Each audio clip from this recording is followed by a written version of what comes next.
C'est moi qui vais poser la question, Patrice, bonjour. Et vous donnerez la réponse. À quoi ça sert? Quoi? Le bac. Le bac.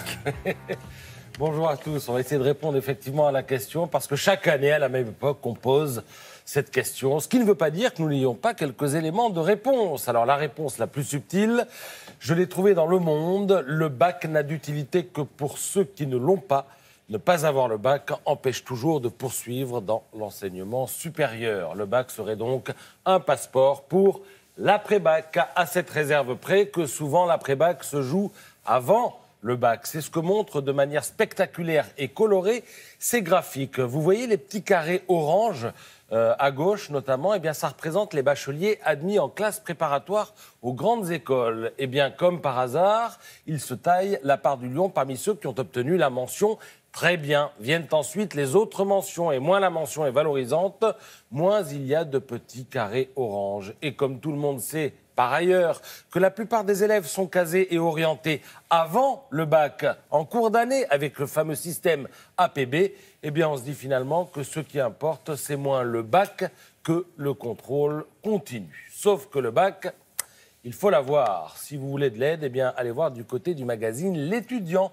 On vous dira comment gagner des points en fonction de la filière à laquelle vous appartenez. Alors, par exemple, en SES, sciences économiques et sociales, ce qui rapporte des points, eh bien, c'est, paraît-il, d'être vivant. Oui, soyez vivant. Commencez le devoir par une anecdote tirée de l'actualité montre que l'on est connecté au monde. Par ailleurs, il faut toujours argumenter vos propos en citant un chiffre ou une citation tirée des documents qui sont fournis. Le bac L, alors ce qui rapporte des points, c'est l'épreuve de philo. Et là, il faut savoir dégager une troisième thèse. C'est tout un art, hein. Il faut trouver le présupposé commun aux deux premières thèses, c'est-à-dire ce sur quoi la thèse et l'antithèse s'accordent. Et là, qu'est-ce que vous faites? Eh bien, vous déconstruisez ce présupposé pour dégager une troisième thèse. Alors, c'est un peu compliqué, les correcteurs adorent, hein. Et si c'est pas clair, vous voyez, l'étudiant s'est expliqué en détail. Et alors, le bac S, les matheux, quand il y a des schémas, appliquez-vous, mettez de la couleur,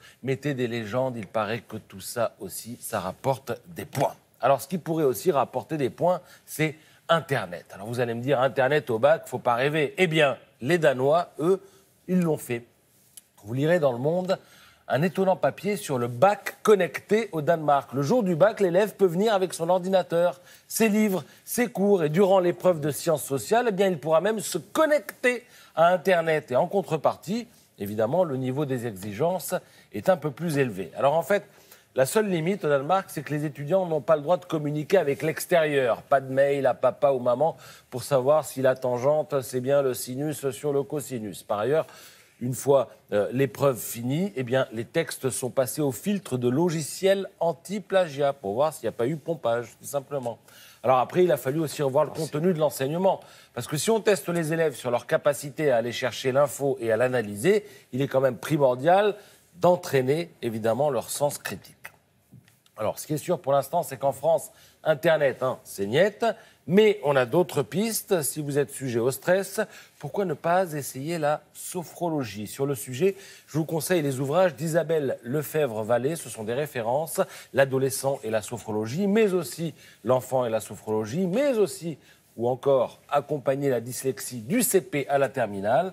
Ce sont des guides précieux pour le développement personnel, pour se détendre, mieux mémoriser, mieux se concentrer et au final, en fait, exploiter toutes ces capacités dont on ignore qu'elles sont en nous.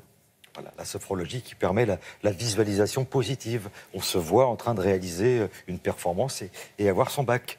Merci beaucoup.